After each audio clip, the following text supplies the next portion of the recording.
If you're going to spend weeks running from the law, trying to figure out who killed your beloved wife and why they would do that, you know you need some caffeine. But I actually should have said first that you need a better lawyer. A rich, white doctor gets sentenced to death? What is this, Bizarro America?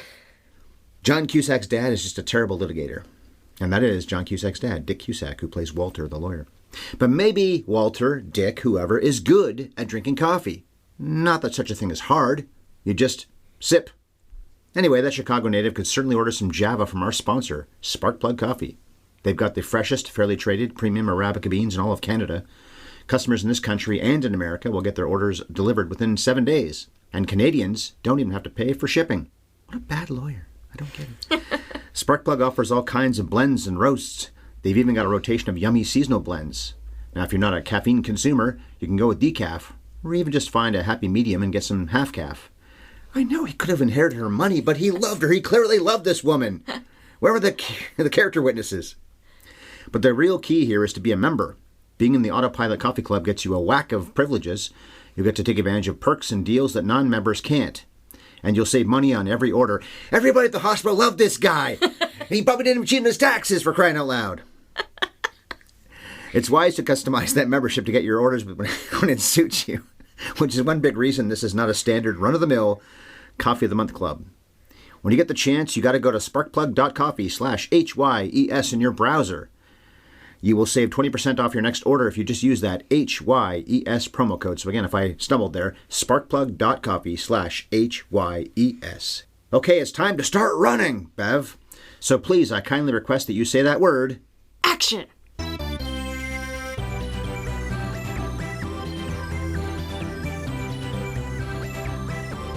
Have you ever seen The Fugitive? Hi there, film freakazoids, and thanks for joining us for the 528th Yippity Yap here on Have You Ever Seen? We review classic motion pictures every Monday morning and every other Friday morning, and I'll warn you right now that we will be spoiling today's offering. Perhaps other offerings too.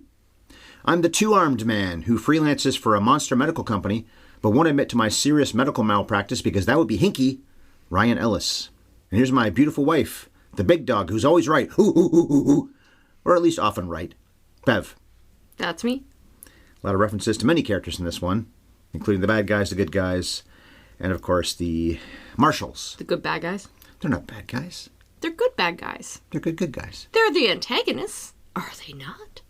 But we like them because they're honest cops, mostly. Although the public story would be that Kimball killed his wife, and these guys would be the good guys, not just good bad guys. Yeah, they really don't think twice about shooting at people, though. They True. Take the dead or alive. Well, he's unarmed, too. He's not armed. He's running away from them. They're shooting at him. I think everything after Dirty Harry, right? Cops just kill with... This guy was convicted of killing his wife, too, so it wasn't just like he was a suspect. He was actually a convicted murderer. And when you escape from prison, I think they can shoot to kill. I think that's one of the deterrents from escaping from prison.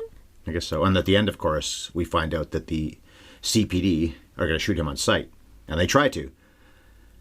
Newman, call that helicopter. Why? I'm on the roof. I don't want to get shot. Okay, the coming attractions trivia for The Fugitive, which is not really about The Fugitive, the question, but sometimes I just got to find something, and this fit. It might surprise you to learn that Tommy Lee Jones has been in 2 superhero movies, because it doesn't seem like those kinds of films would interest this guy, but he made one for Marvel and one for DC. Name them both. Truly revealing my age here, because I knew right away that Tommy Lee Jones played Two-Face in Batman Forever back in 95. But I had to look up the second one, which was Captain America, the First Avenger, where he played Colonel Chester Phillips, a part I cannot conjure up in my mind, even though I have seen that movie not that long ago. We rewatched the entire series in order, so that was probably the pandemic, the last 2 or 3 years. Quote, lockdown, yeah. Yeah. He played a bad guy in Batman Forever, a very good guy. I think a very good guy. I don't remember the role that well either. First Avenger is not a great movie. It has a lot of good actors in it in smaller roles. Him, Hugo Weaving, Stanley Tucci, Haley Atwell, of course, is in that too. Evans, we know that, and Sebastian Stan. So he was in 2 superhero movies. But I also bring it up for this reason, this question. Harrison Ford, despite being in as many blockbusters as anybody who's ever lived, has never been in a superhero movie. Oh my God. I just realized I'm doing the thing he always does. I'm pointing. No one can see but Bev, but I'm actually pointing when I do this.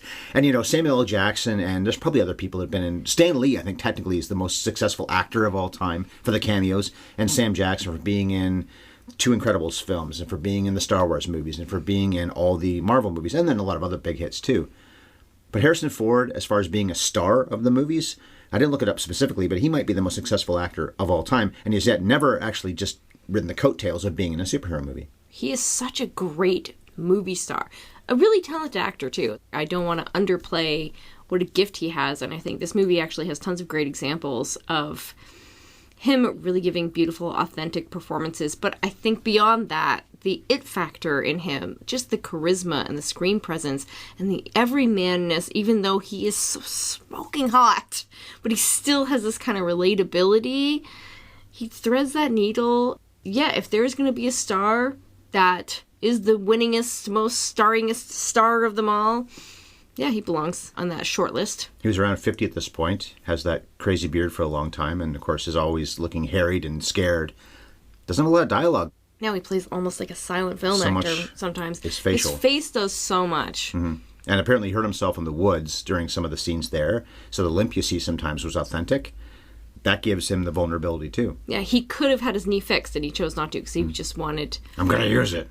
A thing that he does better than so many actors is the vulnerability. There was a ton of people. You name him. If he was a movie star in the early 90s, he was offered or considered this part. Alec Baldwin was a big name I saw, who did the first of the Jack Ryan movies, Hunt for Red October, which Harrison Ford did around the same time as this. In fact, I think this movie was between the two sequels that Ford did. And I didn't love those movies. Actually, I like the first one with Baldwin the best. Oh, everybody I thought does, Ford right? was fine, and I haven't seen them in a long time. I've seen the first one the most, of course. But it's funny to think that Baldwin did that one, Hunt for Red October. Ford becomes the follow-up in a way, despite the fact he was such a bigger star than Baldwin was in 1990 when that first one happened. And then it's, let's get Baldwin in the Fugitive. And he probably would have been really good, but you could have had Harrison Ford at all. Why wouldn't he be your first choice? And it didn't sound like he was. They really wanted Nick Nolte at one point. I'm too old. Yeah. Kevin Costner, I could see Kevin Costner in the part, but Kevin Costner doesn't do the vulnerability like Harrison Ford He could, does. but not like Ford. And a good tie-in, by the way, to a movie we just covered last year, and one of the few Ford movies we've covered recently because we did so many years ago for the AFI movies, Air Force One. That was Costner's role, but he got tied up on Waterworld. He got tied up on The Postman. Oh, dear. And he said, give Harrison Ford a call. And Ford's always giving Costner credit for that. The one actor that they did consider that I think could have pulled it off is Michael Douglas. I could definitely see him as Richard Kimball. I think Baldwin could have done a good job, too. Yeah, actually, Kurt probably Russell. could. Although you say, oh, you love Hunt for Red October, and so do I, so does everybody. More for Connery, though. Well, that's just that movie's made by One its ping villain. only, please. Yeah, that's a movie about a great villain. I have so many memories of Connery in that movie. He's not a villain. Okay, but... Oh, right, you're right. He's not a villain, but he's kind of the true star of that film. Oh, definitely, yeah, true. Yeah. I mentioned Kurt Russell if I was stepped over a minute ago. Would have been good in this, too. But Ford was a great choice. And again, why wasn't he number one? But maybe they didn't think they could get him because Spielberg wanted him for Jurassic Park to play the Sam Neill role, but then he chose this instead. So The Running Man was released by Warner Brothers just a few days shy of 30 years ago on August 6th, 1993. The film's budget was about $44 million, but it wound up grossing nearly 369 million smackers worldwide, which is more than 8 times the budget. Great investment on this adapted from a TV series movie, which was not the most common thing in the world back in 1993. Okay, Bev, well, the movie is going to be 30 years old very soon, so please give us the skinny and remind us what The Fugitive is all about. Harrison Ford is Richard Kimball, a doctor who's been falsely accused and convicted of his wife's gruesome murder.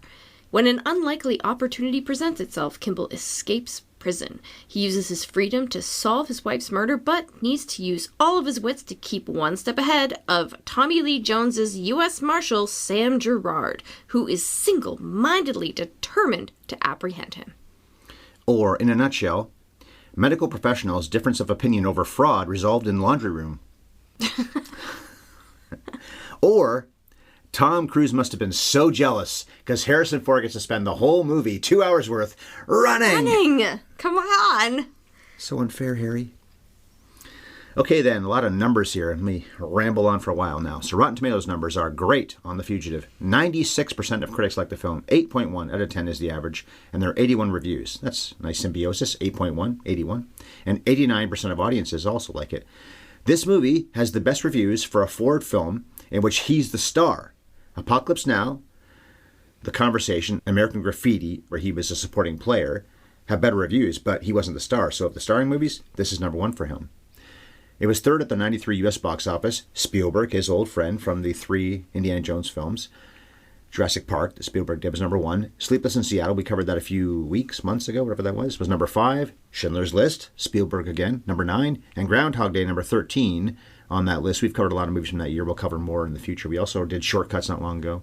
This film is 147th on Box Office Mojo's list of top 200 adjusted for inflation. It has made, I should say, I guess, about 50,000 more than Iron Man, which had 15 years more. Wow. And more theaters and higher ticket prices. And Iron Man was certainly a hit. But even so, it's 147th. I was a little surprised to see it was that high. 11 Ford films, by the way, have grossed more than $300 million on there. I don't mean adjusted for inflation, just pure money. This film won an Oscar, of course, Tommy Lee Jones for Best Supporting Actor. It was also nominated for Best Picture, the editing by 6 guys, which we'll talk about later, those 6 guys, Michael Chapman's cinematography, the sound effects, and James Newton Howard's music score. It lost all 6 of the ones it didn't win to Ford's buddy Spielberg's 2 movies, Jurassic Park and Schindler's List. And the only meaningful competition that Tommy Lee Jones had for the Best Supporting Actor Oscar was Ralph Fiennes in Schindler's List. Another really brilliant villain. And if he had gotten it instead of Tommy Lee Jones, I couldn't have disputed Jones is not a villain. Okay, fine. He's an antagonist. But Fiennes is one of the great villains in the history of film. I think Fiennes probably should have won. I love Jones in this movie. But really, if you think about it, he's a co-lead. I bet he has more dialogue, and maybe a lot more dialogue than Ford does. But he doesn't appear until 30 minutes into the film. Although, as I say that out loud, I think about one of my favorite Best Actress wins of all time. Frances McDormand, also a cop. Frances McDormand, Marge Gunderson in Fargo. She doesn't show up till 45 minutes into the 30-ish. film. Yeah. So really it's Buscemi and Starmara who are the leads of that, or even Macy, I guess, yeah. Andrew Davis, the director, was nominated for the DGA, but not the Oscar. And the script was nominated for the WGA, so the Directors Guild and Writers Guild, but not the Oscar also. As for Tommy Lee Jones winning the Oscar, it was a good speech, but nothing special. He read it with his head down the whole time. He does start out by saying something pretty funny about how I'm not a bald man, because he was shooting Cobb, so they had to shave the top of his head. I think part of that would be, look, I'm not that old yet, guys. I'm doing this for a role. Nicholson has a shaved head when they won for The Departed, because he was shooting The Bucket List, where he's a cancer patient. Same thing, they might have thought, why does Jack look like this? Because he's making a movie. It must really suck to be an actor and go to the Oscars with an unflattering haircut that you just have to keep. Yeah. Mustache or something. I think Philip Seymour Hoffman also had to do that for one of his movies because he wore some kind of do-rag or something on his head, and I thought, what is he doing that for? And I realized later, or maybe somebody said he had really crazy hair under there we couldn't see. The Fugitive was 33rd on the AFI's Top 100 Thrills. Psycho was number 1. And it was nominated for the top 100 genres in the mystery category. This is a good mystery. The top 25 music scores. And I'm a big fan of this music score. Richard Kimball was up for the top 50 heroes. And it was also up for the 1998 AFI Top 100 list, but not for the 2007 list. Huh. Yeah, some films had to be bumped out for the likes of Halloween and Spinal Tap and a few other movies that were overlooked the first time. The Shining, I think, was nominated the second time. But I'm a big fan of this. I know you are too. You just said this last night at our trivia night with our friends. So tell us what you think about The Fugitive. It's like a perfect thriller. Just one of the most exquisitely well-crafted popcorn films of the 90s. And it hits that sweet note where you're rooting for a character who's just a little bit smarter than everyone else in the movie. He really draws you in and gets you to think, what would I do? And then you see what he actually does. Oh, that's so smart. And a antagonist, yes, not a villain, that could easily be the hero. If you simply switched out the first act of the film, you could turn it all around and have just as interesting and fun of a thriller, but with Gerard as the hero. The guy in charge of the OJ case would have been the Gerard stand-in when OJ and with the AC Bronco were on the run. Although OJ wasn't convicted at that point. He never was convicted because, we know. Yeah. You know, the funny thing about this movie is that it really ties in, I think, to Hitchcock. Oh, big time. Now, he was dead before this movie came out, so we couldn't ask him what he thought about it. But this is a great example of what he did over and over and over. The innocent man falsely accused. And we see evidence of how he was falsely accused as it plays out. Now, during the opening, the long opening sequence where the credits very slowly come through, we don't see directed by Andrew Davis until, I think, maybe 15 minutes in the movie, when finally he's been convicted and he's going to die of lethal injection. It's like a prologue more so than the first act. Right. But we don't see the one-armed man. We see evidence of that later on. And you could argue that he's imagining that. That's what he put in his own head. But no, this movie is saying there really was, well, we know that anyway as it plays out. But I guess because this was adapted from the TV series, you know there really was somebody that was trying to kill his wife, or try to kill him, really. That's what it was. They were trying to kill him, and then instead the guy killed the wife. I don't know if it's supposed to be that Sykes improvised. Why Helen says, Richard, he's trying to kill me? Because she's trying to speak to Richard. Richard, he's trying to kill me. Yeah, it's Richard, comma, not Richard is trying to kill me. But anyway, so something Sykes, his terrible lawyer could have pointed right, out. exactly, yeah. But apparently in the TV series, it was just simpler than this. I think Hitchcock would have loved the idea, though, that we know the truth, and he knows the truth. His lawyer probably believes it. Maybe some of his close friends. Look at Kathy, the Jane All Lynch of his character. colleagues are like, no way he did it. Well, not Nichols, but we'll get to that later on. No, but Nichols, even when Nichols speaks to the cops, he's Well, 'cause he knows I the gave truth. him money. He doesn't say, oh yeah, that guy killed his wife. He's like, I gave him money and helped him. Well, somebody pointed out online that if he had done that, he probably would have gone to jail for aiding and abetting a known fugitive. But anyway, he knows the real truth. I'm talking about the Jane Lynch character and the Bones guy when he goes to the hospital to see those kinds of people. And so the innocent man trope that Hitchcock used so often. But also the other tie-in is that Andrew Davis went on to do A Perfect Murder, which was a remake of Dial M for Murder. And that's one of the last movies he did. He hasn't made that many movies since. Michael Douglas is in that, it's true. Gwyneth Paltrow, Vigo, they're the threesome in that film. I've seen this movie many times. I'm a huge fan of it. And I think knowing where it's going, I don't know if it makes it better. Actually, you know what? It probably doesn't. The Jaws analogy always fits. And maybe Psycho's a good example of that, too. When you know where it's going, it's not going to thrill you the same way. You're not going to be, oh my God, I'm on edge. What's going to happen? But you study it more. And that's what this podcast is for, too. We're studying these movies because rarely have I not seen, if not ever, have I not seen the movie before. And more often than not, you've seen the movie before, too. And often you've seen it many times. I think the best thing about this movie, though, is that you've got such authentic people. A lot of the actors in this movie are Chicago actors. Richard Reel and Ron Dean, I believe both are Chicago actors. And one of them, is it Reel? Is a real Chicago cop. And those two guys have a lot of screen time in this film as well. I mentioned Dick Cusack. So the Cusacks, John and Joan, and their brothers and sisters, I guess. He's a Chicago actor who's acted, not that often, a Chicago guy, of course, because they're from there. And they shot a lot of the movie in Chicago.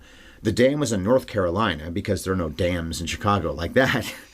But other than that, it really was, a lot of the time, if not most of the time, in the Chicago and Illinois area.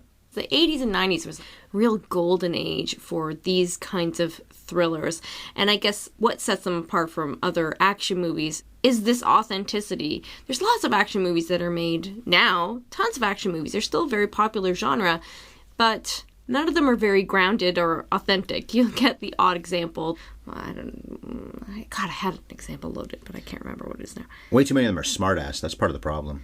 Or so fantastical. You can love John Wick, great, but it hardly looks like it takes place in the real sci-fi world. Yeah. But this kind of movie, people called them action films for grown-ups. And it's funny to call this a film for grown-ups. It's a bit of a stretch because I don't think you would need to change one single thing in it for it to safely air on daytime TV. And it's not as if the plot is difficult to follow. I think this could be marketed as a family film, except that would kill the marketing. Yeah. Because it's more of an identity thing that this film wouldn't want to be placed in that category. I was 15 when it came out. I was certainly watching more mature films at the time, but I would say I enjoyed it in the same way I enjoyed Jurassic Park. I think the thing that makes it a, quote, film for grown-ups is it's mostly aesthetic because, as you said, it's very grounded in reality. And it feels like a very relatable, honest, real film, but not gritty. The violence is very PG rated. Yeah, what happens to Helen is pretty gruesome, but we don't really see that much evidence of it. Oh, you see her suffering, but you don't see the wound. There's not that much blood. It's not really graphic violence. Funny thing, too, is that this is a movie about blood doctors. Vascular surgeons deal in blood and the network of arteries. But this Provasic drug is a crock. It's a fraud. It's not a fraud. It's just a drug that had promised that they have discovered late in the game after a lot of investment, Has side effects. has dangerous side effects. And Nichols' line that doesn't have never any. get approved or shouldn't be approved by the FDA. They are committing fraud to try and get it passed anyway. Okay, so maybe they get it passed if it weren't for Kimball, if he was in jail or dead or wasn't figuring out what really People happened. are going to start dying. Right. So then Devlin McGregor would be sued, but then again, is there real justice in any world, even in 1993, for medical malpractice? And it probably would cost more in paying off all the people that would sue you, and there'd be a lot of them, for this liver treatment. It was probably started with the best intentions. I don't think Charles Nichols was somebody who went in saying, yeah, let's just kill people, I can make money. It's probably a matter of, I want to make money, yes, but I also, he's a doctor. They probably all want to help the world. They all want to save everybody in the whole planet if they can. But he finds out somewhere in the process that this isn't going to work out, and Richard's onto this. And then, of course, Richard thinks that Lentz is the problem. Although this is only after he's been convicted of murder. It's when he's on the run. He's doing all this piecing together and thinks, well, Lentz had the access, and he's the one that would have hired somebody to kill my wife or to kill me. Oh, wait, but he died in a car accident, and yet things were signed and whatnot. Who had the access? I think it's Kathy that says that. And I love the way that Ford walks away and the look on his face, because I forget if the first time I saw this movie if I recognize that he means, oh God, it's my close friend. He's calling him Chuck. This isn't somebody he just knows. Charles Nichols is a true friend of his. He didn't know The man Lentz. he turns to ask for money Right. when he's on the run. He doesn't do that to any other character in the film. He truly loves and trusts this man. So, yeah, Who that hired would be... somebody to kill, I guess him, but in the end killed his wife. Like at the end where he says, why Helen? And he could have said next, just kill me. Yeah, I'm sure he would have preferred that he died instead of Helen. He loved his wife very much. The film does start out with action in a way, because we see Helen's murder playing out, and then we see more pieces of it later on when we see Andreas Katsoulis. I assume he plays the character that's supposed to be actually killing her. Could have been a stuntman, but he's the one that did it, the one-armed man. The evidence feels overwhelming on the surface, but it's also circumstantial. Yes, they had a gun in the house, and his fingerprints were on the bullets, but they might be when it's his gun in his house. Yes, there was no forced entry, but there are a lot of ways that could have been addressed, let alone what we find out in the end, that Nichols had the car that night, which you'd think that Richard would remember it at some point. Okay, when he's being interrogated, maybe he doesn't think of that at that moment, when he's stressed. My wife just got killed. This guy loves this woman. And Sheila Ward, in her brief scenes, this is a great example of a character who's barely in a movie where you really feel her presence all the way She through. makes a huge impression. And they have tons of incredible chemistry together. You feel the whole relationship in the brief time that they spend together. Maybe a minute and a half on scene screen. at a party, a scene in a car, a scene where he discovers her body. A little sex scene as well.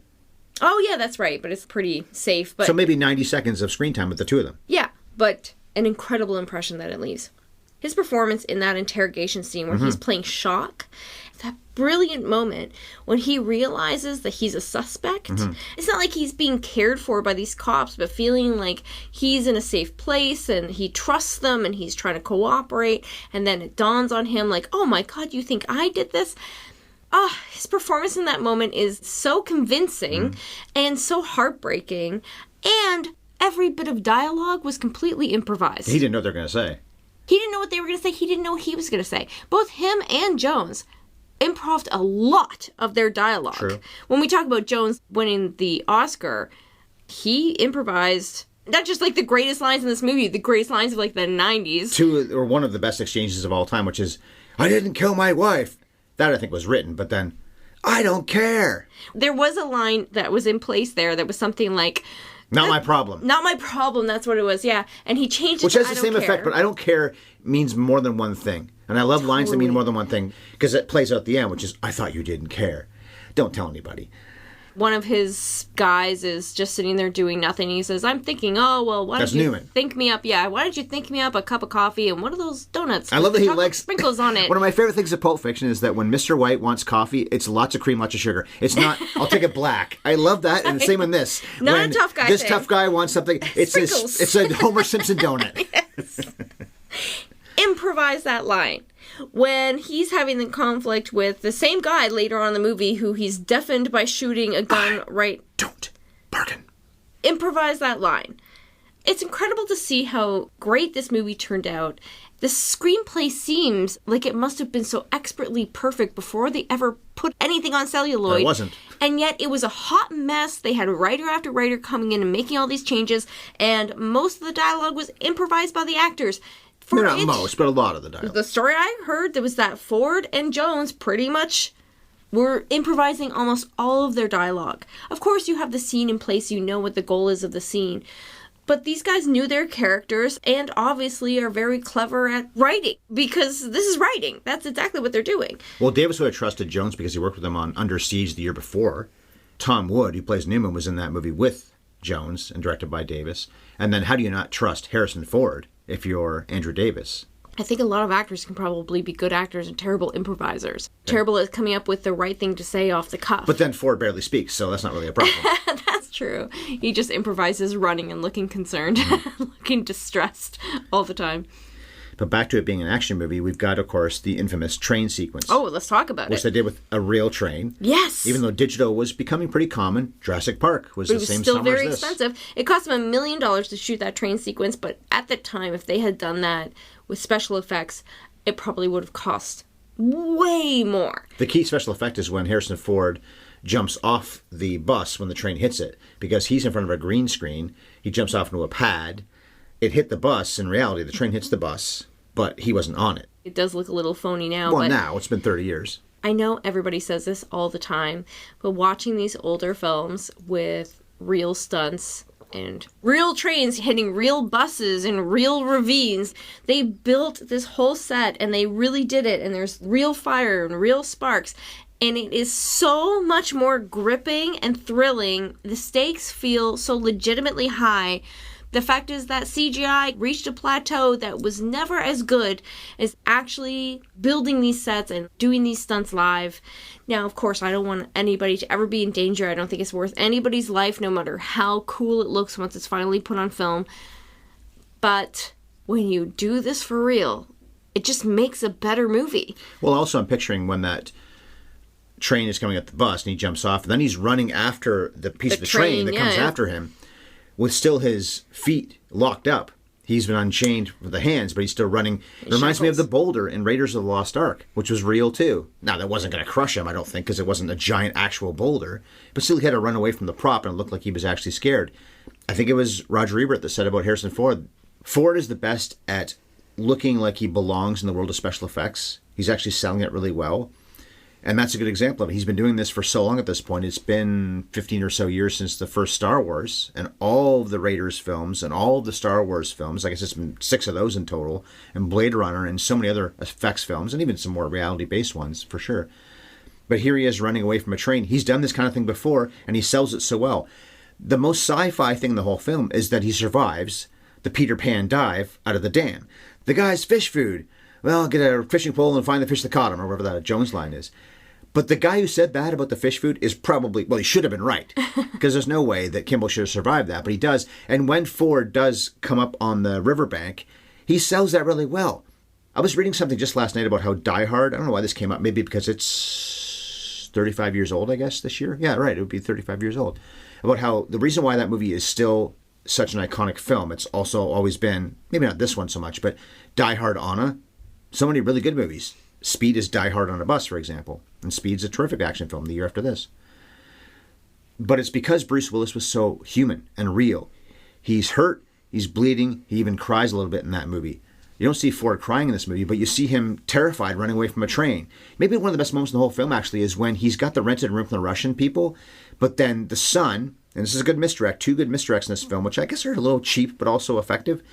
The son has been dealing drugs to kids, but Kimball thinks that the cops are coming for him. And when they're not, and he realizes, oh, I got out of that. It's the way he sells when he gets out of the dive, out of the dam. That, wipe my hand on my... It's almost like that fainting couch. Yeah. But it's much better acted than a fainting couch type of thing. The best action heroes are the ones who sell that they're afraid from time to time. It immediately raises the emotional stakes for the audience. Because if they're afraid, we're afraid. Sure, Schwarzenegger can seem like the coolest guy in the world, and we all love to watch him win and win and win, but I don't feel as invested in a movie where he's the hero versus Harrison Ford. My favorite example always is Kill Bill. Uma Thurman is an absolute superhero in that movie. And yet there are times when you are genuinely afraid she's going to get beat just because she's selling it, that she's afraid, that she's tired, that she's hurt. Yeah. And you talk about special effects. What is the best special effect there is? An actor. An actor giving a convincing response to any special effect elevates it a millionfold. And we will believe it if we believe the actor believes it. Well, one of the most unbelievable things, though, is what leads into the bus crash and then the train crash, which is the fake seizure. So the guy, I guess, has seltzer tablets in his mouth, which is probably what they used in reality, but then that's maybe what he's using in the scene as well, so that the guards will come in to the bus, and then you have this whole fake out. He gets shot immediately. What was his end game? Because it seems to be that everybody's in cahoots about this except for Kimball. We get to see Kimball many times in this movie doing the right thing because he saves the guard when the other guard bails. This is a great time to bring up the way this film is pitting the law against justice. The marshals are the law, but Kimball is justice. So who do you root for? Well, of course you root for justice. He's our hero. You find that man. You find that man. You find that man. But we can obviously surmise that the police found an easy answer right in front of them and didn't follow up on anything that might have gotten in the way of an easy conviction of Kimball. As worst nightmares go, losing your wife and then getting chewed up and spit out by a justice system when you know you're innocent, that's got to be way up there. Isn't it also true to say, though, that more often than not, when a spouse is killed, that it is the other spouse, especially when it's the wife? The easiest answer is Occam's usually razor. the right answer. Yeah, Occam's razor. Also, like you said, all the evidence was circumstantial. There's plenty of reasons that the cops should have looked into the one-armed man. When Kimball himself can solve the case, he's not a detective. All he has to do is go to a hospital, run some research. This is Walter also failing yet again. His lawyer. Oh, yeah, totally. And then the movie also gives us this rich example of the crooked prison guard to further sow distrust with the law. Oh, he would have done the same for me. Right. I got him out of the bus. Yeah, exactly. No, you didn't. The convicted murderer did that. He's straight up lying, and it's a good way to provide the contrast for, first of all, the introduction of that straight-shooting, hyper-competent Deputy Gerard, and to give him an opportunity to shine right away as well. But it's also the system that Richard is up against. They're not honorable and honest in their jobs. They're self-serving and eager to throw him under the bus. So we have this dichotomy, because even while we love Deputy Gerard for rising above these goons, at the beginning of the film, when we meet him, he's still on the side of order and not the higher ideal. Justice that Kimball is representing. Though he has this beautiful arc where he comes around. Kimball doesn't have the arc, and he is does. further convinced, yes, and eventually becomes Kimball's advocate at the very end, blending law and justice and making everything right. Very satisfying. Oh, it's so popcorn satisfying. ending. And it's funny, too. Tie it back to Schindler's List again. I think Ford could have played Schindler. I think Really? Spielberg wanted him. I feel like I read that somewhere. In that movie, Schindler has the arc, but Fiennes doesn't. And they're the protagonist and antagonist, and both great in the movie, both nominated for the Oscars. In this movie, it's the hero that doesn't have the arc, really, because he knows the score the whole time, and then settles it, fixes everything, and survives. It's the cop who's the one that comes around, who doesn't need to discover that this guy's actually innocent, because that's not his job. That's what I don't care means. Jones was telling Davis on the set. I love that set, by the way, on those sewers. Yeah, Michael built. Chapman's cinematography is outstanding, but that scene with the lighting in those sewers is some of the best in any movie that year. Yeah, they really wanted to rely on natural lighting, so they cut these holes out, letting us believe that's just how a natural sewer works. Which but wouldn't be it the just case. artfully put in the right place to looks light great. it. But there's lots of dark places too, in the way that a sewer would actually look and actually be spooky and foreboding and not a place where humans are meant to be. It's a beautiful set. I read that they built that end pipe that he jumps out of on a truck, and then they backed it right up to the edge of that dam. And they performed right there. Of course, they had safety procedures there, but they backed the truck And up. threw the so dummy that out, because that was not Ford. They of had course. like 6 dummies or Not something. even a stuntman doing throughout. that. Yeah. But the I don't care means it's not my job to analyze what's going on here to figure out what really went on. But I think what's supposed to be the point here is that weeks, or maybe even months, but definitely weeks have gone by when he's on the run. So Gerard's only job and his team is to find him. So if that's going to be the case, as he says, we're going to let him try to re-enter his life. You can't rush that.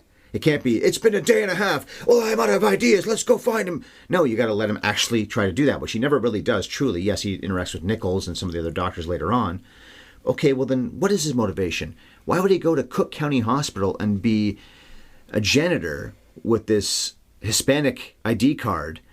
Another example of this doctor who does the right thing, this killer with a heart of gold. We know he's not a killer, but officially he is for most of the film. The Julianne Moore sequence. when he is taking care of that little Joel. That kid's name actually is Joel. He looks at the film, and then Julianne Moore sees that. Apparently, there was supposed to be a whole thing where Julianne Moore and he had a relationship. This movie's a little over 2 hours. Yeah. Where was there ever time for that? And that makes no sense. This man is grieving his wife. It's supposed to be like a love story. Yeah, well, that's it. Time would have passed. It's probably been a year since the murder, but he's not going to be over that. Not only did she die, and he was so in love with her, but also he's on trial for her murder and has to be punished for it, and he's on the run. Julianne Moore is awesome, but he doesn't know her. It's not like he... At least Kathy, you could say, okay, he knew her from before. But there was a story that was cut out of the film. Where they would have been involved, too. Where they were having an affair. But then they clearly were like, well, that's a bad idea. We don't want the audience to feel ambiguous about this man's innocence. Him having an affair on his gorgeous wife. Not like Jane Lynch is a total slouch, but... No, but they've sold that he and Celia Ward... who's a 10 in this movie, but beyond the looks, are so in love, so you don't need to have these other things going on. But Julianne Moore and Celia Ward are, I think, third and fourth billed on the IMDb. It's Ford, Jones, I think the two of them. She does not have as much screen time as Joe Pantoliano. Pantoliano. I always call him Joey Pants, so... He has more. The whole team has more. Or even like those two women. Sykes or Nichols, Andreas Katsoulis, and Jurion Krabbe. Jeroen Krabbe. Thank you. I see on the IMDb. Yes, thank you for saving me from myself there. They definitely have more screen time and are more important characters, I would say, than Julianne Moore's character. But I guess her agent negotiated that she would get fourth billed. Well, but she had a bigger role, and they cut it out. So yeah, what are you going to do? And she was in Shortcuts the same year. She was building her career. She'd been around for a little while. By the way, when Ford gets away before the sequence ends up on the dam, because this movie does have that logic of one damn thing after another in a way, right? It's this leads to this, leads to this, leads to this.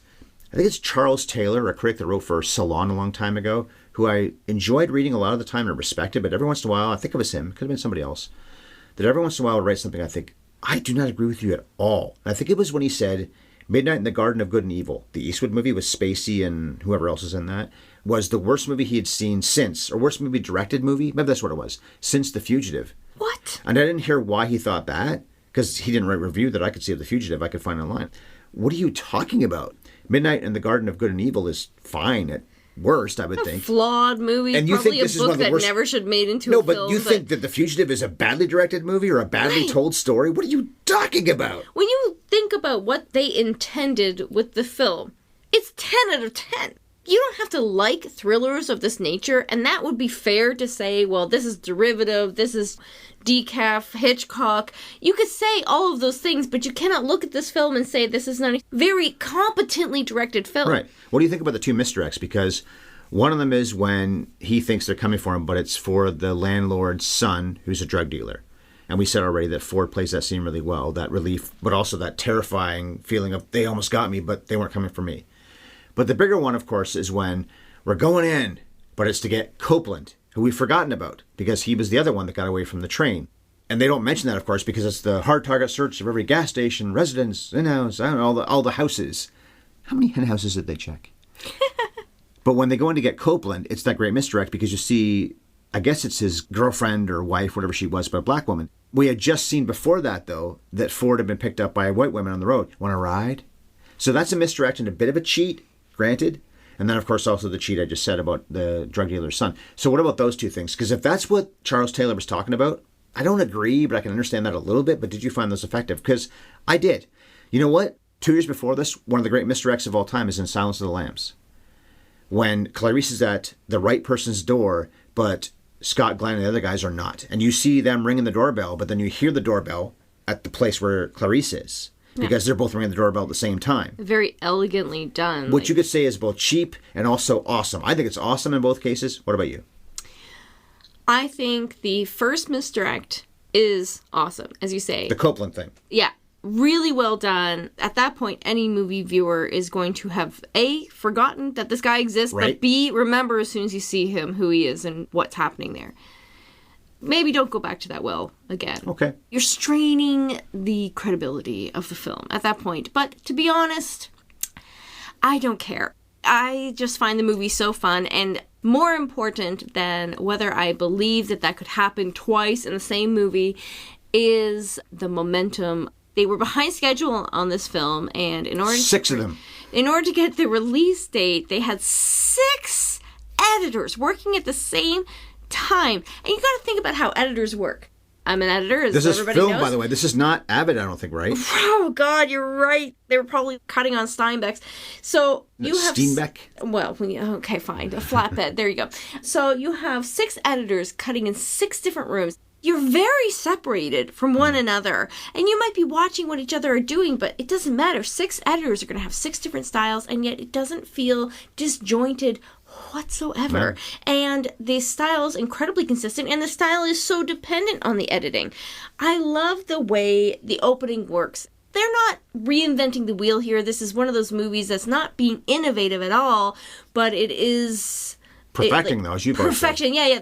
I love the way that they cut that first 15 minutes of the story. They tell so much story there, and it's so engaging and interesting. The cross-cutting works beautifully, and there's so much emotion on top of all the information that's being conveyed.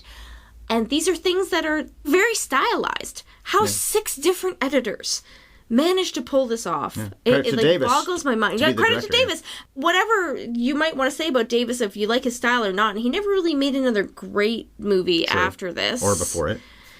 Under Siege was fine, but wasn't great. Yeah. He made a lot of very good movies. A Perfect Murder was competent, entertaining movies that are really watchable, which is easier said than done. Yeah. Watchability should be the bare minimum of what you can pull off as a director. But and this yet is so very watchable. few films pull it off. Yeah, it's so watchable. And when you hear about all the crazy things that went on set and how they were flying by the seat of their pants, did you read about how they shot the St. Patrick's Day parade stuff? Yeah, Ford just went into the parade. They were not even planning to have... No permits. To have the parade as part of the film at all. But they were like, hey, the parade's happening tomorrow. Well, Davis is from Chicago. They're shooting there. He knew it was going to happen, so let's make this part of the whole thing. No and permit. Yeah, like you said, no And one of the great permits. touches, too, is that he's now lost his apartment. The Russian guy knew who Kimball was and is ratting on him to the cops, to the detectives we've seen before, Rossetti and Kelly. But also he's lost his job because he's done the whole thing with ratting himself out by looking at Joel's film. And the Dr. Julianne Moore is the one. What's her name again? It's Ann Eastman. Where is she? Ann Eastman, yeah. Dr. So Ann Eastman. Dr. Eastman has ratted him out, but he's lost his job and his residence. But then he ditches his coat. Nichols gives him money, but that much money? Just a couple of bucks what I had on me. How much cash do you carry then, sir? Yeah. Because this man does a lot of things. And when he ditches that coat, it's actually supposed to be set on March 17th, and it looks pretty gold. But they did make that work pretty well, considering it was an improv situation. How he got out of that, how he supposedly gets out of... You gotta be kidding me! When Big says that, when they think they've got him cornered in the tunnel, but he gets underneath the aqueducts, and then, of course, that leads to the whole thing in the Peter Pan dive. But he's just somebody who's so resourceful and also so desperate. And it's dumb luck he gets out of the parade as well, without a coat now. And where does he go? Because he must never have gone back to that house, the Russian's house.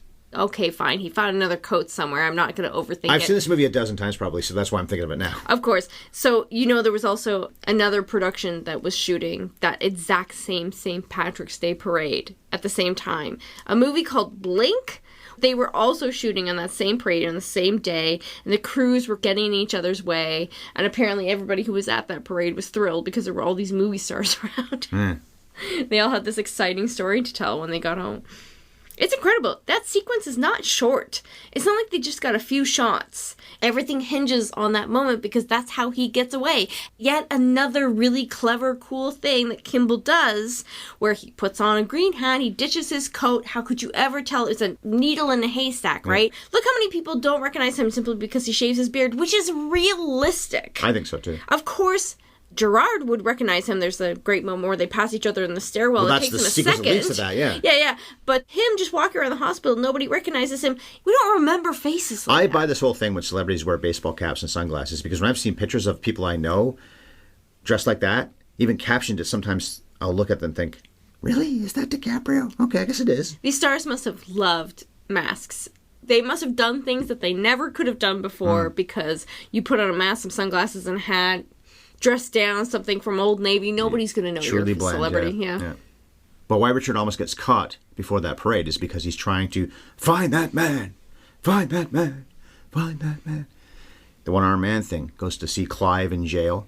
By the way, what happens next when all is said and done? They've got Nichols. It's not as simple for Richard to just go. He doesn't have a house anymore anyway, but to be dismissed. There'll be some processes. He's done other things. Again, you read online about how... committed some crimes. Yeah. To clear his name and to resolve an actual murder that he didn't commit. So I'm sure that long term, it might take months, he would be freed and that would all be forgiven. But I don't think he'd be freed that night. But anyway, when he is eventually freed and everything's fine, and I don't know what he would do with his life. I guess he'd try to piece it back together again. Does he visit Charles Nichols in jail like he visited Clive in jail? Probably not. But it's because he goes to see him, and I think it's one of the reasons why Gerard realizes. So he goes to hospitals, first Cook County, and now this prison. It takes these huge chances. Why is he doing that? I'm glad that, maybe he does say it in a way, but he doesn't blatantly say it like so many action movies or just movies period would do, where the guy we have more dialogue from, as it turns out, the co-lead, despite the supporting actor win at the Oscars, doesn't blatantly say, there's a reason why he's doing all these things, because he's trying to solve a murder. He's not running away. He says he's in St. Louis to his lawyer on the phone. Where are you? St. Louis. But he's in Chicago rather than going to New York or going somewhere altogether different. Jones, as an actor, he trusts the audience to catch on to a natural performance. He conveys so much with just a look or a pause. It would have been so easy to just overplay him. We see in his expression that he's catching on. Clearly, we know he's a very smart character, so we can believe that he is putting two and two together. By the time we reach the third act of the film, Kimball is just... forget the breadcrumbs. He's like, show up, leaves the phone off the hook. It's such a great... My two favorite things in this entire movie, and I've got a lot of favorite things, my two favorite things are, I am trying to solve a puzzle. And you think he's going to put the phone down. On the hook. It says right beside the phone. Yeah, for anybody who's too young to remember this, there are two things in this movie that were in every single 90s action thriller. Tracing a call. There's always somebody in the background being like, if we can keep him on the line for another 40 seconds, and you we'll see be Joey able to Pants going, triangulate his location. Stretch. Yeah. You got to keep them on the phone long enough for us to get their location. Usually, the protagonist or antagonist, whatever, hangs up the phone Just a in second. time. Oh, we almost had him, but they hung up too soon. But as he hangs up, instead he puts the phone, leaves it off the hook, puts it on the table. That's a great play against something that was deeply cliche at that point. The other thing that's in this movie that's in every 90s thriller is somebody in the police department listening to a phone call going, is that a foghorn? They can just hear the background noises and isolate the background noises, and they go, wait a minute, that's a 17th Street trolley. Give me a break. But they can always figure out exactly where the person is based on the background noises. My second favorite thing, though, is an audio thing, but not that. It's the music cue. I love James Newton Howard's music in this movie. I said Schindler's List won a lot of the technicals, and also Jurassic Park did, that this didn't win. The editing went to Michael Kahn over the six guys we'll talk about later on. Fine. Schindler's List is really long, but probably deserved the Oscar. This should have been the runner-up that year. The score, also Schindler's List. That was John Williams' fourth Oscar. Or fifth. I guess fifth Oscar. But I love Howard's music, but especially that... So 90s. Okay, but Sykes, though. So he's the bad guy. He's the hitman, right? The hired assassin. Yeah. I guess in the original series, there was no Charles Nichols that hired him, because Nichols is the real bad guy, that's true. This must go bigger than just Charles Nichols, as big a player as he is, that was covering this RDU-90 stuff up. But they hire Sykes, who works security for Devlin McGregor. He says to Gerard and the other deputies, I wasn't even in Chicago that night. 15 people vouched for me. How then? At the end of the movie, we know he did do this. The movie isn't trying to be coy. This goes all the way to the top. It really does. 15 people vouched. I guess Devlin McGregor, well, maybe that's supposed to be answered by the scene where Gerard's investigating Devlin McGregor. They made, I forget what it was, but it was billions of dollars. That company's a monster. Maybe that's supposed to answer it, that they can pay off that many people to lie and say they saw Sykes that night. And to kill Lentz in a car accident, which is what Richard accuses Nichols of doing too. Now, at the end, we do get the action scene with, well, Richard, first of all, and Sykes on the subway. There's a little bit of an action scene there, too. But then Richard and Charles. Jeroen Krabbe wasn't known as an action hero. He uses the chair to bash Kimball in the back with it. That would probably not break it. It would probably really hurt him when he hit him with that kind of chair. But anyway, Cosmo comes up with the gun, points it down at the elevator, but then Gerard stops him. Don't shoot, because he might hit Kimball. But at this point, we don't know what's going to happen another scene or two later on where Sam says, Dr. Richard Kimball! Richard, I know you're innocent. And he explains how all that went down. He figured out what's going on here, how it was Nichols that had access to get into the place, no forced entry. And of course, this expert security guy wore gloves and everything, one-armed man stuff. Somebody points out online that actually with his, left hand is the one that's not been pulled off? He lost his right hand, so... Yeah, so the left hand, he does, without gloves on, touch the banister. They should have taken prints and then found these random prints. But then, this guy's supposed to be a cop, so maybe he wouldn't be in the system. Sykes, that is. But I think it's a pretty great ending. And I love how, at the end, Nichols has Gerard dead to rights with a gun after Gerard has yelled out in this laundry room what he knows about the truth. And it's Kimball that bashes Nichols' leg with an iron pipe. To save Gerard. And he could be caught. But then again, he knows what Gerard just said, which is, I'm going to help. Well, he didn't say literally, I'm going to help you. But the movie implies, not only do I know you're innocent, I'm going to help you, whatever I can do, to be cleared of these charges and freed. And we get the ending where it's, I thought you didn't care. I don't. But he does. It's one of the things that makes the movie work, too, is that you get these two guys who don't have that much screen time together, but when they do, it really counts. So Ford, we covered him in 5 AFI films. It was, let me see if I remember the order of this now. It's been a long time. Oh, God, good luck. Apocalypse Now. Star Wars was, I think, first. No, American Graffiti was first. Then Star Wars, Apocalypse Now, Raiders of the Lost Ark, and Blade Runner. We did the 2 Star Wars sequels, meaning the original ones, so Empire and Return. And we didn't do anything else for a long time. We did Air Force One last summer. But also I did Working Girl earlier this year. He's so good in Working Girl. He's so funny in that movie and so charming and sweet and sexy and all that stuff. And Chris and I covered him in 42 on Scoring at the Movie, so I've talked about him a lot over the years. And we've been enjoying him lately in Shrinking. That show, but especially he, get funnier as it goes along. He is so funny. We forget. He's hysterical. He's such a great comedic actor. This whole thing about him being such a grump, he can be grumpy, I guess, but I think what it really is he's got a very dry sense of humor. So Tommy Lee Jones, we covered him only twice before that I could see. Men in Black, where he's very funny, playing something similar to this, I guess. And then No Country for Old Men, where he's a cop again. And also Chris and I covered him in Cobb on Scoring at the Movies, and that's why he had no hair at the Oscars when he won the Oscar for this, because he was shooting Cobb. Celia Ward is third billed, despite very little screen time. She was in Gone Girl, which maybe we'll do next year. Oh, yeah, she's the reporter. She's the TV personality. Is that her? I don't remember. I was looking her up, and I didn't see that many credits. She did more TV than movies, including Sisters. And this woman's a stunner. I'm surprised she didn't get a lot more roles just by that alone.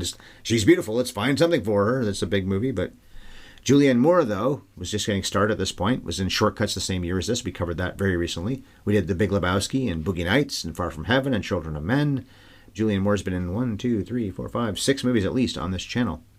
Joey Pants was Bobo in La Bamba, so he's Bob, but then of course you got the brothers Bob, Bobo. The Matrix and Memento, we haven't covered him in quite a while though. Andreas Katsoulis, who does play Sykes, the one-armed man, was in Someone to Watch Over Me for Ridley Scott before this, and a boatload of TV. I don't recognize him at all. I don't remember that performance in the Ridley Scott film. Yaroun Krabbe was in a movie that I've always loved, the year after this, Immortal Beloved, where he plays Beethoven's assistant and, I guess, friend, if you want to call him that. But was also in The Living Daylights, a Bond film before this. Daniel Roebuck and L. Scott Caldwell. I love the connection here. They're 2 of the deputies, so they're Biggs and Poole. They're both on Lost. Roebuck was Arzt, the annoying guy who gets blown up by the dynamite in season 1 or 2? Season 1, maybe? I think it's 2. Maybe it's 1. I don't remember what it is now. I love Lost. I can't remember. You would know better than me. And then she was, of course, Rose. Had a pretty big role on Lost as Rose. Oh my God, that's Rose? That's Rose. What? I didn't recognize her at all. The 2 of them, and Pantoliano and Tom Wood, and also the guy who plays Henry, the black guy we don't see as much, but we do see him more as the movie plays out, Johnny Lee Davenport. They're all in U.S. Marshals. The sequel to this film. And very few people other than that team came back, including the production team. Kimball's not a character at all. No, of course not. Why would it's he all be? about Sam Gerard and... But even the production team changed. I'll talk about that very soon, yeah. So Roebuck and Caldwell were in Lost. Also, he's always been in Rob Zombie's films, which I've seen, I think, all those or most of them. I don't remember him being in those. I got to look back and think, oh, is that the same guy? And then she was in Mystery Alaska on Scoring at the Movies I did with Chris. Tom Wood, I mentioned, was in Under Siege with Tommy Lee Jones, which Andrew Davis directed the year before this, but also was in Apollo 13. Jane Lynch was in Best in Show. We covered that many years ago, and of course she won many Emmys for Glee.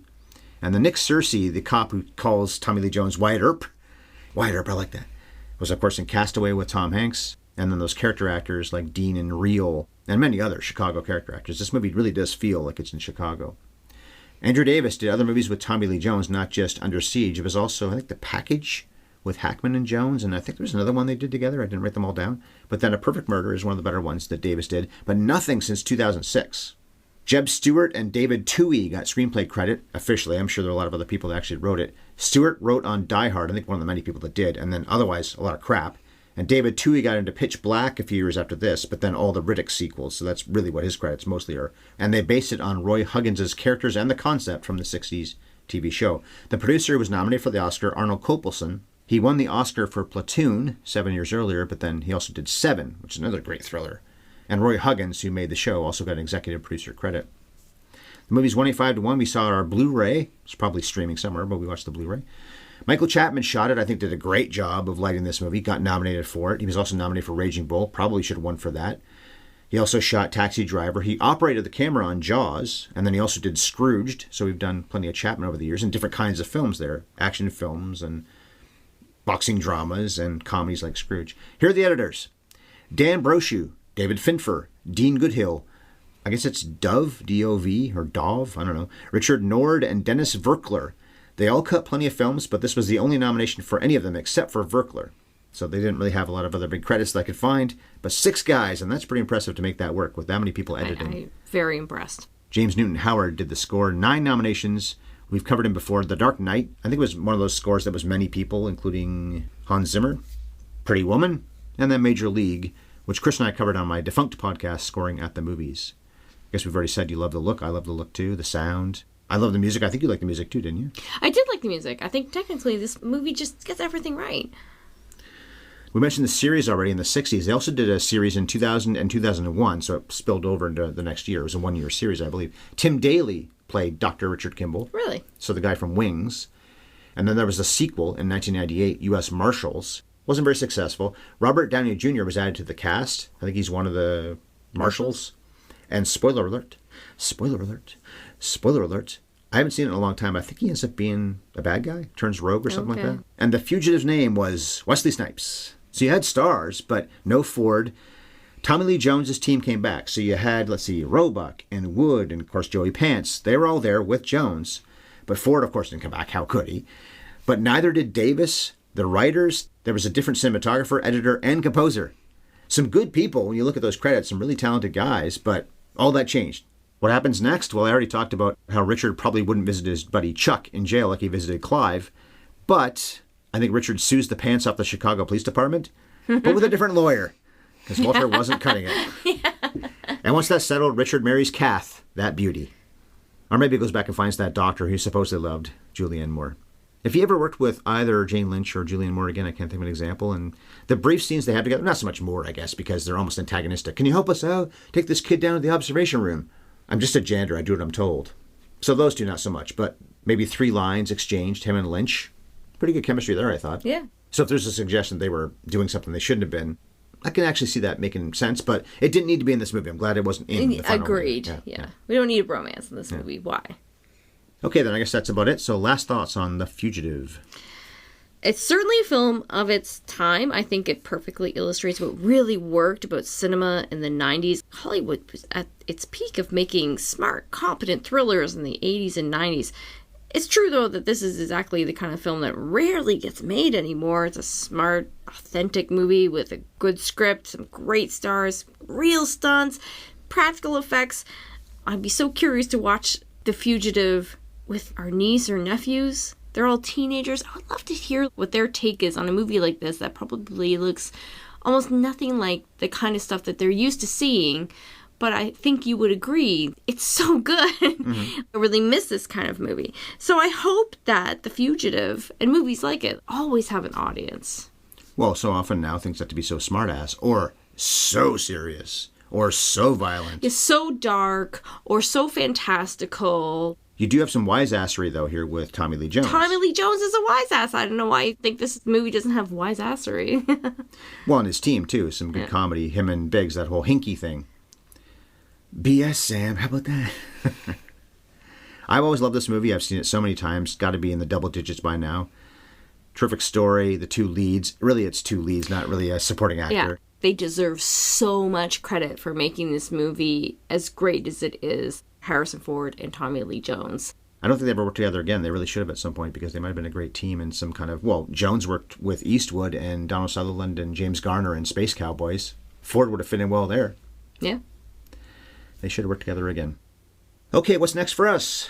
Well, Bev will be taking the holiday off next Monday. In Canada, it's the civic holiday that we quote-unquote celebrate the first Monday every August. Let's celebrate civic holiday. But I'll be here to give you a monologue. Happy civic holiday, everybody. Yeah, it means so much.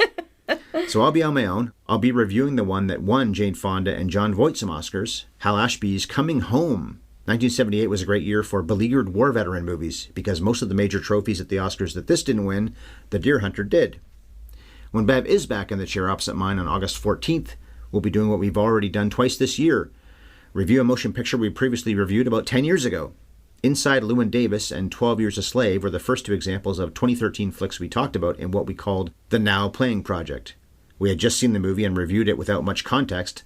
Well, it's been a decade, or almost a decade, so let's see what we think about Martin Scorsese's The Wolf of Wall Street now, after all these years. Another Marty and Leo joint. So the coming attractions opinion question for The Wolf of Wall Street in 2 weeks. We've reviewed several Scorsese-De Niro collaborations, Taxi Driver, Raging Bull, and Goodfellas especially. We've also talked about Marty and Leo doing The Departed together. Scorsese has made 5 movies with DiCaprio in his entire career. We haven't covered them all, but he's made that many, with Killers of the Flower Moon coming out in October. While Bob and Marty have made 9 films together, with Killers of the Flower Moon coming out in October. They're both in that, De Niro and DiCaprio. So Bob had a big head start on Leo and has been in nearly double the amount of Marty flicks.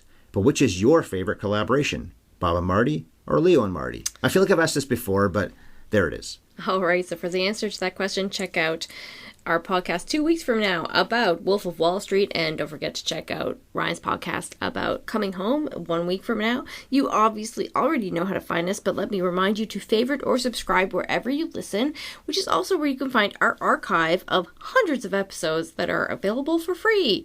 We're both on Twitter. I'm at Bev Ellis, and Ryan is at MovieFeed51, or you can reach us by email, haveyouvseenspodcast@gmail.com. You can find our podcast on YouTube as well.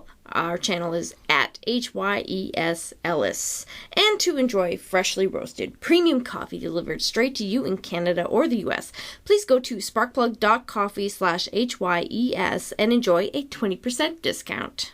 I wouldn't kill my wife. I do care. I really care. I'm deeply invested in that, as a matter of fact. I thought you did care. And cut.